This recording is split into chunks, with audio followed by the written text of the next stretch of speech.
Hello friend, তোমরা সবাই কেমন আছো? আশা করি ভালো আছো। আজকে আমি মশলা রাইস বানাবো। দেখো, তোমরা আমার পাশে থাকো, দেখতে থাকো আমি কিভাবে বানাই।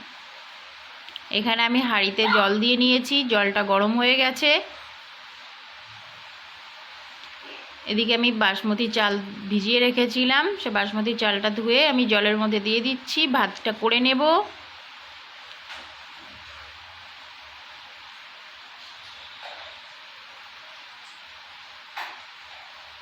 এবার এদিকে আমি সোয়াবিনটা একটু সেদ্ধ করে নিলাম। সোয়াবিনটার জলটা একটু ঝরিয়ে নেব। এদিকে কড়াইতে আমি একটু তেল দিয়ে দিলাম। তেলটা গরম হলে আমি পনির ছোট ছোট করে টুকরো করে রেখেছিলাম, সে পনির টুকরোটা একটু ভেজে নেব। সামান্য নুন দিয়ে দেবো পনিরের মধ্যে।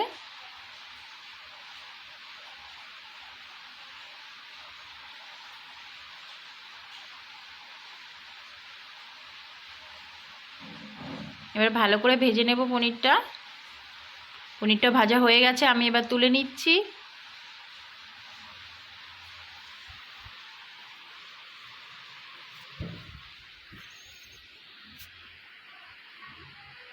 এবার এদিকে সোয়াবিন যে আমি সেদ্ধ করে রেখেছিলাম, সেই সোয়াবিনটা জল ঝরিয়ে তেলের মধ্যে দিয়ে দিয়েছি। একটু নুন দিয়ে দিলাম, একটু হলুদ গুঁড়ো দিয়ে দিলাম, একটু চিনি দিয়ে দিলাম, একটু লাল লঙ্কা গুঁড়ো দিয়ে দিচ্ছি। এদিকে একটু টমেটো সস দিয়ে দিচ্ছি।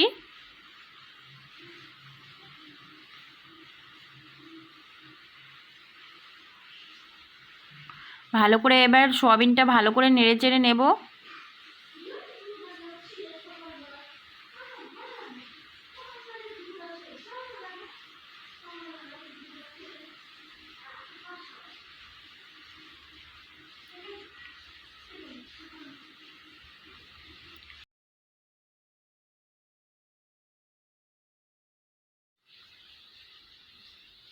এবার এদিকে আমি একটু লেবুর রস দিয়ে দিচ্ছি সোয়াবিনের মধ্যে।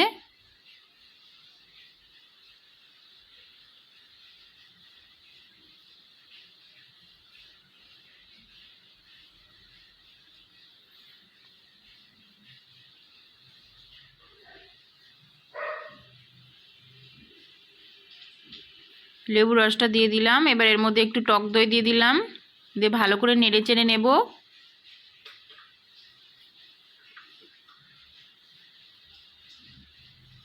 এর মধ্যে আমি যে পনির টুকরো ভেজে রেখেছিলাম, সে পনিরের টুকরোগুলো দিয়ে দিচ্ছি। এরপর এদিকে আমি কড়াইতে একটু তেল দিয়ে দিলাম।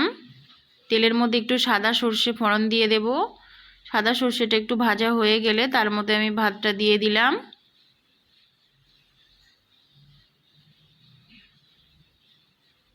উপর থেকে একটু নুন ছড়িয়ে দিলাম। এবার ভালো করে ভাতটা একটু নেড়ে চেড়ে নেব।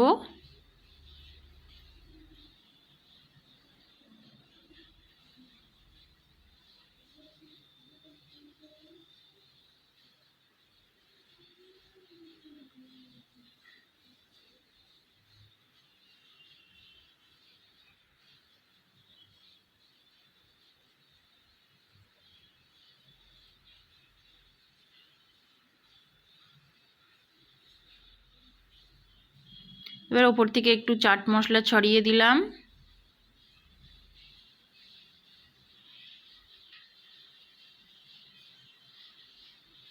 একটু গোলমরিচ গুঁড়ো ছড়িয়ে দিলাম। এবার ওপর থেকে মশলা সোয়াবিনটা অল্প দিয়ে দিলাম, দিয়ে একটু হালকা করে নেড়ে চেড়ে নেব।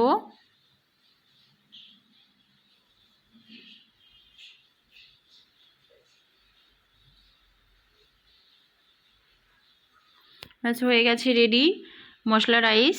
তো ওপর থেকে আমি একটু টমেটো সস আর টক দই আর চাট মশলা ছড়িয়ে দিয়েছি। তো রেসিপিটা কেমন লাগলো আমাকে কমেন্টে জানাবে। যদি ভালো লেগে থাকে লাইক বেশি বেশি করে শেয়ার করে দেবে।